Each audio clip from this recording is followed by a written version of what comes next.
Hello friends, welcome to my YouTube channel Bhatia math academy. हमने class 10 से series start करी है। डे 1 टू डे 30 तक आपको सारे इंपॉर्टेंट क्वेश्चन कवर करवा दूंगा। जितने भी क्वेश्चन होंगे पूरी बुक में। अगर आपने सीरीज अभी तक नहीं देखी, आपको नॉर्मल हर सीरीज में 5 क्वेश्चन दिखेगा। अगर हम इसको नॉर्मल 5 को 30 दिन से करेंगे ना, हमारे 150 क्वेश्चन हो जाएंगे।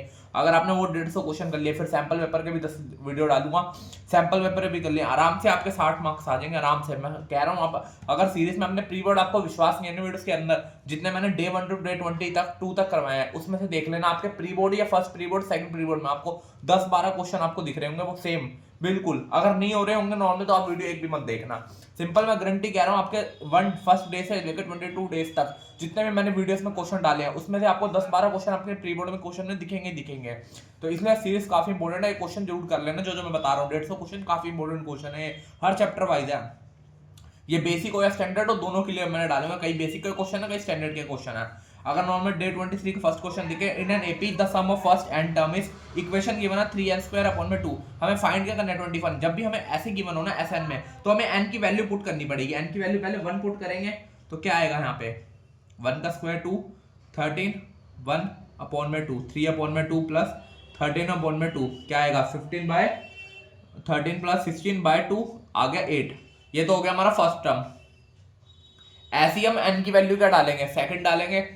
3 वैल्यू डाल के देखते हैं। n की वैल्यू 2 डाली, n की वैल्यू 2 का स्क्वायर अपॉन में 2, 13, 2 अपॉन में 2, 2 टू द 4, 4 से 12, 26 अपॉन में 2, इनको प्लस करा कितना आया 38। ये क्या आ गया 19। ऐसी n की वैल्यू क्या 3 डालो, ये डाला, इसको सॉल्व करेंगे। 3 3 9, 9 3 27 अपॉन में 2, 13 39 अपॉन में 2, इसको सॉल्व करा 66, ये आ गया 33।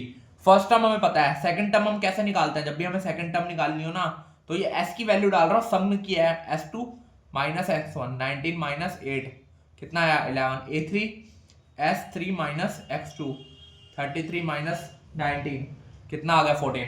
एपी हमारी बन गई, हमारी नॉर्मल एपी बन गई। अब क्या करेंगे हम नॉर्मल, जब भी हमारी एपी बन जाए तो क्या करेंगे, सबसे पहले एपी में लिख लो 11 14, ये बन गई। डी की वैल्यू निकाल लो 11 माइनस 8, डी कितना आ गया 3 आ गया डी।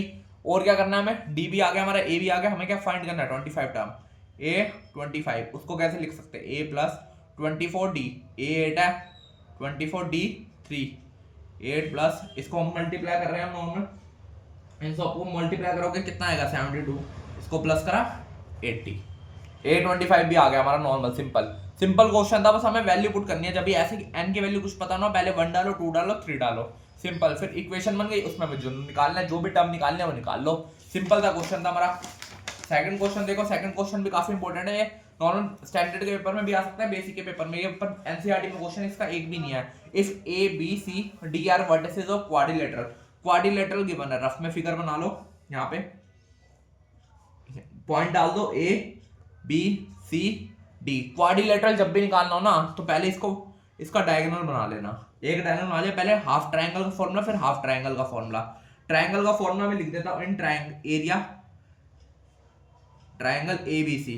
एबीसी ट्रायंगल का फॉर्मूला लगाएंगे नॉर्मल हमारा। पहले ट्रायंगल का फॉर्मूला लिख लो, क्या होता है हाफ, ये modulus x1 y2 minus y3 bracket plus x2,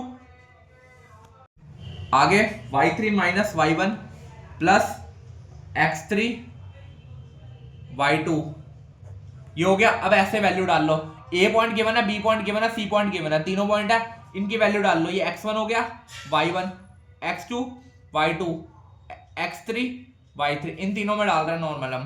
simple point कर दो, x1 क्या है -4, y2 कितना है यहाँ पे -4, ऐसे बस वैल्यू डालते रहो।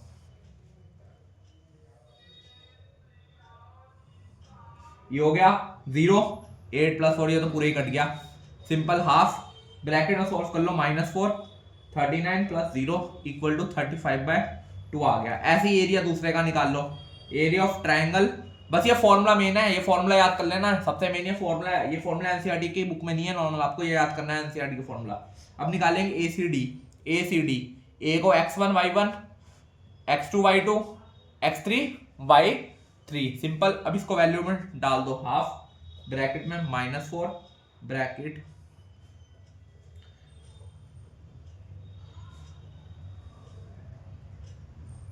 मॉडुलस, मॉडुलस है जब भी कोई नेगेटिव साइन आएगा तो उसको पॉजिटिव बना देते हैं, मॉडुलस का मतलब ये होता है।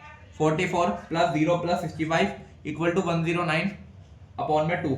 अब इन दो, एक ये बन गया, एक ये तो बन गया, हमें क्वाड्रिलेटरल का पूरा एरिया निकालना है, तो इन दोनों को क्या कर देंगे, प्लस कर दो। इन दोनों को प्लस करोगे तो क्या आएगा 144 अपॉन में 2, 35 प्लस 109 144। नीचे वाले को मत प्लस कर देना, कहीं नालायक बच्चे होता है नीचे को भी प्लस कर देगा, 2 + 2 4 हो गया, नीचे वाला प्लस नहीं होता, इसको काटा कितना आएगा 72 स्क्वायर यूनिट। हमें यही करना है बस, ये फॉर्मूला मेन याद होना चाहिए आपको, फॉर्मूला अगर याद हो गया तो क्वेश्चन हो गया नॉर्मल, सिंपल सा क्वेश्चन था हमारा। अगला क्वेश्चन देखो, अगला क्वेश्चन भी काफी इंपॉर्टेंट है, प्रूव करना में। देखो तीन चीजें हैं, 1 + tan स्क्वायर है अपॉन में 1 + cot स्क्वायर है इक्वल टू 1 - tan है अपॉन में 1 - cot है का ब्रैकेट का whole square equal to tan square. पहले इधर वाले को सॉल्व करते हैं, इस वाले को, इसको हम सॉल्व करेंगे। इसकी आइडेंटिटी क्या पता है हमें, 1 + tan स्क्वायर एक किसके होता है, sec स्क्वायर है अपॉन में cos स्क्वायर है, ये हो गया sec का उल्टा cos और वो cos का उल्टा sin स्क्वायर है, तो इन दोनों को हम लिख देंगे sin अपॉन में cos क्या होता है हमारा tan स्क्वायर है, ये तो तीसरे के बराबर हो गया। अब दूसरा करना है, हमें दूसरे को लिखते हैं हमें नॉर्मल, दूसरा काफी इंपॉर्टेंट है, 1 - tan 1 - cot स्क्वायर। इसको मैंने किस में चेंज करना है, tan में। जब भी आपको tan और cot दिखे इसका फॉर्मूला डाल देना नॉर्मल, जो हम करते हैं नॉर्मल सिंपल। tan को क्या लिख सकते हैं, sin अपॉन में cos, sin है अपॉन में cos है, cot को ऐसे लिख सकते हैं cos है अपॉन में sin है का होल स्क्वायर। अब इसको आइडेंटिटी में ऊपर भेज दो, cos है माइनस sin है, ऐसे नीचे cos है, ऐसे इसको भी कर दो sin है माइनस cos है अपॉन में sin है, ये हो गया। अब इसको क्या करेंगे नॉर्मल सॉल्व कर लेंगे, नॉर्मल जो हमारा आइडेंटिटी है उसको काट पीट के कर लेंगे, ये तो पूरा कट जाएगा, माइनस का साइन आ जाएगा, तो बचा क्या माइनस ब्रैकेट sin है माइनस cos है अपॉन में cos है मल्टीप्लाई sin है, इसको रेसिप्रोकल कर रहा हूं मैं और कुछ नहीं कर रहा भाई बच्चे, कुछ और ही है, ये ऊपर वाला सेम उतार दे, बस माइनस कॉमन ले लिया और आगे पीछे कर दिया, इसका होल स्क्वायर भी चल रहा है अभी बाहर, इसको इससे काट दिया, बचा गया माइनस sin है अपॉन में cos का होल स्क्वायर, इसको लिखा माइनस का tan a का होल स्क्वायर, ये भी आ गया tan स्क्वायर a, माइनस हट जाएगा, तीनों आ गए किसके बराबर, tan a स्क्वायर के बराबर। सिंपल क्वेश्चन था, बस आपको याद होना चाहिए वाला, पहला वाला तो बहुत इजी था, सेकंड बस ये था मेन। जब भी आपको tan और cot दिखे इसको sin और cos में चेंज करने की कोशिश करना, जब चेंज हो जाए तो रेसिप्रोकल कर लेना।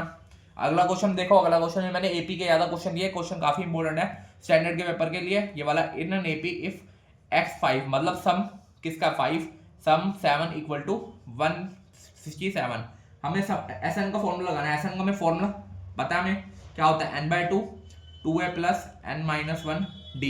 पहले S5 प्लस S7 किसके बराबर है 167, S5 का फॉर्मूला n क्या हो गया 5/2 bracket 2a plus 4d plus 7/2 2a plus 6d equal to 167। अब यहाँ पे 2 कॉमन ले लो, 2 कॉमन आ गया, बचा गया 5 है मल्टीप्लाई 5 को इससे भी कर दो नॉर्मल, 2 कॉमन लेके यहाँ पे, क्योंकि यहाँ से 2 कॉमन लोगे कट जाएगा, अगर नहीं समझ आ रहा तो पहले कॉमन ले लो, 2 कॉमन बचा गया यहाँ पे a plus 2d plus 7 upon में 2 multiply 2 a plus 3d equal to 167, ये हो गया हमारा यहाँ तक। अगला क्या करना है, 2 से 2 काट दो, इसको 2 से 2 काट दो, 5 है बचा 5a plus 10d plus 7a plus 21d equal to 167, इसको सॉल्व कर लो, क्या बनेगा 12a plus 31d equal to 167, ये क्या हो गई पहली इक्वेशन। पहली इक्वेशन आ गई, ऐसे हम सेकंड इक्वेशन भी निकाल लेंगे S10 से, फिर दोनों में क्या लगाएंगे एलिमिनेशन, सिंपल S10 को भी लिख लो आप, S10 इक्वल टू 235, वही same formula 10/2 2a plus 9d equal to 235, क्या आया 5 2a plus 9d equal to 235, इसको सॉल्व कर लो, क्या आएगा 5 को 2 से करा हमारा 10a plus 45d equal to 235, इसमें 2 कॉमन ले सकते हो, इसमें 5 कॉमन ले लो, 5 कॉमन ले लिया, बचा गया 2a plus 9d equal to 235, 5 को नीचे डिवाइड में भेज दो, क्या आएगा 47, ये हो गई हमारी सेकंड इक्वेशन। फर्स्ट इक्वेशन हमें यहाँ पे पता है 12a ये थी, इसको भी लिख लो 12a plus 31d equal to 167, ये पहली इक्वेशन है। हम दोनों में एलिमिनेशन लगा सकते हो नॉर्मल, ये सेम नहीं है, इसको 6 से मल्टीप्लाई कर दो, simple 12a plus 31d equal to 167। इसको 6 से मल्टीप्लाई करा क्या आएगा 12a। 6 9 दा सिंपल, इसको सॉल्व कर दो। 6 9 दा 54 54d इक्वल टू 6 47 को 6 से करा 42 6 4 दा 30 24 282। अब दोनों में चेंज, साइन चेंज, ये काटा, इसको इसमें से माइनस करा 54 में से 31 क्या बचेगा 3, यहाँ पे आया 2 23d माइनस का इक्वल टू, इसको इसमें से माइनस कर दो 3 2 5, यहाँ पे 7 1 115, ये भी माइनस का, माइनस से माइनस कटा 115 अपॉन में 23 ये आ गया। अब इसको देखो 23 के फिर में 5 5 दे जा 15 5 और 10 पूरा 5 आ गया। डी आ गया हमारा क्या रहा 5, डी 5 आ गया। और हमें क्या निकालना है, ए निकालना है। पहली सेकंड इक्वेशन में डाल दो 2a plus 9 bracket 5 equal to 47, 2a plus 45 equal to 47, 2a equal to 47 में 45 गए 2, ए क्या आ गया हमारा 1, ए आ गया, डी आ गया। बस ये हमें निकालना था, इक्वेशन बन गई हमारी नॉर्मल सिंपल। बस ये हमें क्वेश्चन था, सबसे मेन क्वेश्चन था ये वाला। सबसे पहले इसको सोल्व कैसे करना है नॉर्मल में, बस इसको एसएन का फॉर्मूला लगा के एक इक्वेशन बन जाएगी, ऐसे दूसरी है, दूसरे में भी एसएन का फॉर्मूला लगा देंगे, 2 इक्वेशन बन गई। एलिमिनेशन लगाना आपको एलिमिनेशन लगा लो, सब्स्टिट्यूशन लगाना आपको सब्स्टिट्यूशन लगा लो, कोई भी फॉर्मूला लगा के आप सिंपल सोल्व कर सकते हैं इक्वेशन को, ए और डी की वैल्यू आ जाएगी। अगर आपको ये सीरीज पसंद आ रही है चैनल को सब्सक्राइब कर ले, वीडियो अच्छी लग रही है तो लाइक कर, शेयर कर, कमेंट करें। Thank you.